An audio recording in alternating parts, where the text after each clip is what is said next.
Hello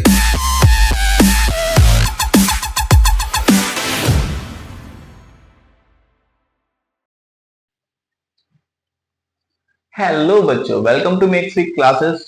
बच्चों, आज के इस वीडियो में हम बात करेंगे Maxwell right hand thumb rule के बारे में। बच्चों, ये रूल क्या होता है? देखिए, मैं आपको बताऊं, जो Maxwell right hand thumb rule है, इसमें हम लोग क्या करते हैं, इसमें हम लोग मैग्नेटिक फील्ड लाइन की जो डायरेक्शन होती है बच्चों, उसको फाइंड करते हैं। अब कैसे फाइंड करते हैं वो मैं आपको एक्सप्लेन करता हूं। तो देखिए, मैंने क्या लिया, एक वायर ली। इस वायर में मैंने करंट को फ्लो करना स्टार्ट करा दिया। क्या करा दिया? करंट को फ्लो करना स्टार्ट करा दिया। अब देखो, ध्यान से देखो, जब भी किसी वायर में करंट फ्लो होता है बच्चों, तो वहां पर बनती है मैग्नेटिक फील्ड लाइंस। क्या बनेंगी बच्चों? मैग्नेटिक फील्ड लाइंस बनेंगी।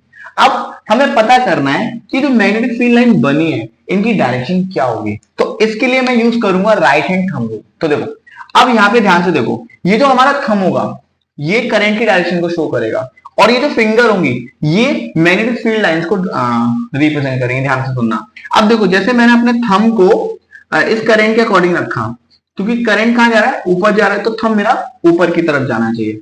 अब ये जो फिंगर है, ये मैग्नेटिक फील्ड लाइन को रिप्रेजेंट कर रहे हैं। तो आप ध्यान से देखो, जब करंट ऊपर की तरफ फ्लो होता है, तो फिंगर मेरी एंटी क्लॉकवाइज मूव करती है। कैसे मूव करती है बच्चों? Anti clockwise. तो यहां से मुझे क्लियर हो गया कि जब भी करंट अपवर्ड डायरेक्शन में फ्लो होता है, जब भी करंट अपवर्ड डायरेक्शन में फ्लो होगा बच्चों, अपवर्ड डायरेक्शन में फ्लो होगा, तो मैग्नेटिक फील्ड लाइंस कैसे बनेंगी?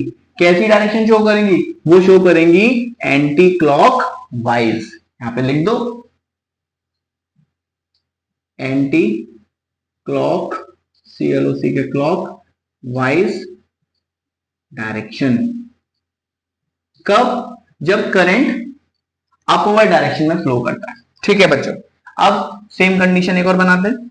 यहां पे देखो, अब करंट नीचे की तरफ फ्लो कर रहा है, मतलब डाउनवर्ड डायरेक्शन। तो यहां पे लिख देते हैं current flow in downward direction. तो जब करंट डाउनवर्ड डायरेक्शन में फ्लो करेगा, तो बच्चों आपको पता है यहां पर भी क्या बनने वाली है? यहां पर भी मैग्नेटिक फील्ड लाइंस बनेगी। क्या बनेगी? मैग्नेटिक फील्ड लाइंस बनेगी। अब आपको कैसे पता करना है कि इनकी डायरेक्शन क्या होगी? तो आपको जो थंबनेल है वो कुछ इस तरीके से, देखिए, करंट की डायरेक्शन के बेसिस पर थंबनेल नीचे आएगा। जब करंट की बेसिस पर थंबनेल नीचे आएगा, तो आपकी जो फिंगर है वो किस तरह मूव कर रही है? आप ध्यान से देखो, वो क्लॉकवाइज मूव कर रही है बच्चों। कैसे मूव कर रही है? क्लॉकवाइज। तो यहां से हमें ये क्लियर हो गया कि जब भी करंट अपवर्ड डायरेक्शन में जा रहा था, तो मैग्नेटिक फील्ड की डायरेक्शन क्या थी बच्चों? Anti clockwise. और जब भी करंट डाउनवर्ड डायरेक्शन में जाएगा, तो मैग्नेटिक फील्ड की डायरेक्शन क्या होगी बच्चों? Clock wise. क्या होगी? Clock wise. ठीक है बच्चों, तो यहां पर लिख दीजिए क्लॉक वाइज डायरेक्शन। मतलब फिर से एक बार रिकॉल करते हैं।